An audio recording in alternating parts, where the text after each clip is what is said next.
Everyone, जवळपास सर्वजण नाश्त्यामध्ये उपमा रेसिपी नक्कीच ट्राय केली असेल. बरेच जणांचा उपमा खूप जास्त फेवरेट असेल. तुम्ही कधी रवा खिचडी किंवा टोमॅटो उपमा ट्राय केला आहे का? नसेल केला तर ही रेसिपी तुमच्यासाठी आहे. वेगळी फोडणी आहे, तर माझा व्हिडिओ तुम्ही शेवटपर्यंत बघा.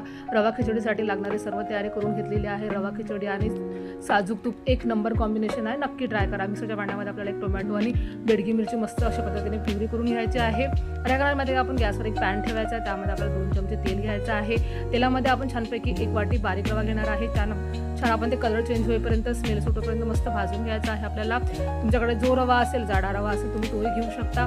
तुम्ही उपम्यासाठी जो कुठला रवा वापरता तो रवा घ्यायचा आहे. तेलामध्ये किंवा तुपामध्ये छान आपल्याला रवा भाजून घ्यायचा आहे. तुमच्याकडे जर ऑलरेडी रवा भाजलेला असेल, तुम्ही तो घेतला तरीही चालेल. आता मस्त भाजलेला रवा आपण एका प्लेटमध्ये काढून घेणार आहे. त्याच पॅनमध्ये आपण घेणार आहे तेल गरम झालं की त्यामध्ये टाकायचं आहे आपल्याला जिरं, मोहरी टाकायची आहे. थोडंसं आपण हिंग टाकणार आहे. त्यामध्ये आपण अजिबात कांद्याचा वापर करणार नाही आहे. उडीद डाळ आणि हरभऱ्याची डाळ टाकायची आहे. थोडी त्याला परतून घ्यायचं आहे.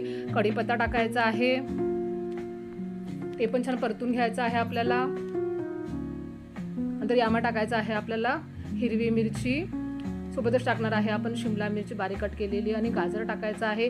तुमच्याकडे जे कुठलेही व्हेजिटेबल असेल तुम्ही ते जरा बारीक कट करून टाकायचे आहे. मस्त परतून घ्यायचे आहे. आता यामध्ये टाकणार आहे आपण थोडंसं काजू आणि मटर टाकायचे आहे. त्याला पण छान परतून घ्यायचं आहे, छान शिजवून घ्यायचं आहे आपल्याला. छान व्यवस्थित सर्व इन्ग्रेडियंट्स शिजले गेले की त्यामध्ये टाकणार आहे आपण बेसिक मसाले, म्हणजेच हळद, धनापूर, थोडंसं आपण तिखट टाकणार आहे. त्याला पण छान परतून घ्यायचं आहे आपल्याला. मसाला छान व्यवस्थित शिजला गेले की त्यामध्ये टाकायचं आहे आपल्याला टोमॅटो आणि बेडगी मिरचीची जी प्युरी केली होती पण ती टाकणार आहे. थोडंसं आपण तेच मिक्सरच्या भांड्यामध्ये पाणी टाकून मिसळून घेणार आहे. ते पाणी आपण आपल्या उपम्यामध्ये टाकणार आहे.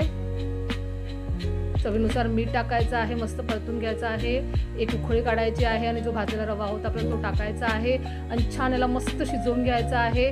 पाणी टाकायची आवश्यकता तर नाही आहे. जर तुम्हाला वाटत असेल पाणी टाकायची आवश्यकता तर तुम्ही टाकू शकता. मी नाही टाकलेलं आहे. त्यामध्येच मस्तपैकी मी रवा परतून घेतलेला आहे. मस्त मोकळी खिचडी किंवा टोमॅटो उपमा तयार होतं. स्वादिष्ट लागते, सोपी रेसिपी आहे, नक्की ट्राय करा. थोडीशी आपण साखर टाकणार आहे. यामध्ये आपल्याला वरून दही वगैरे टाकायची गरज नाही आहे. टोमॅटोचा त्याला मस्त आमसरपणा येतो.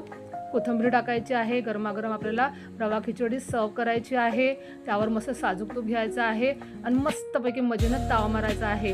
तुम्हाला माझी आजची रेसिपी नक्कीच आवडली असेल तर माझ्या व्हिडिओला लाईक करा, शेअर करा, कमेंट करा. नंतर माझ्या चॅनलला तुम्ही सबस्क्राईब करा. भेटू नेक्स्ट व्हिडिओमध्ये अशा सोप्या रेसिपींसोबत. बाय.